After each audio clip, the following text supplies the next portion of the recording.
আজকে আপনাদের দেখাবো কিভাবে মটরের শাক ভাজতে হয়। তো প্রথমে শাকটাকে করার পরে দিয়ে একটু আউরিয়ে নেব।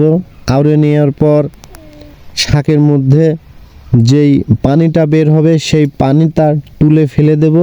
তারপরে শাকটুকু কিন্তু অনেক শাকগুলো কিন্তু আস্তে আস্তে আউরিয়ে অল্প হয়ে যাবে। তখন কি করব, আরেকটু আউরিয়ে নিয়ে শাকটাকে তুলে ফেলবো। তারপরে কিন্তু শুকনা মরিচ, আর শাকের ভিতরে কিন্তু শুকনা মরিচ ছাড়া কিন্তু স্বাদ আসে না। আর শুকনা মরিচ কিন্তু একটা আলাদা স্বাদ এনে দেয় এই মটরের শাকে। তো শুকনা মরিচটা সুন্দর করে ভেজে নিব। সুন্দর করে ভাজার পরে দেখুন যখন কালো কালো হয়ে যাবে তখনই কিন্তু শুকনা মরিচটা তুলে ফেলবো। তারপরে কিন্তু কাঁচা মরিচ, পেঁয়াজ, রসুন এবং কি কেউ জিরা দেয় আর কেউ জিরা দেয় না। তো তখন কিন্তু তেলের পর দিয়ে ভেজে নেব।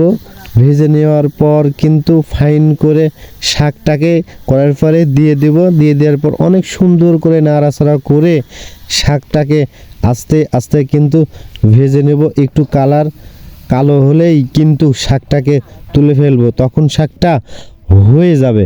তো এই ভিডিওটা কেমন লাগলো সবাই লাইক, কমেন্ট, সাবস্ক্রাইব করবেন।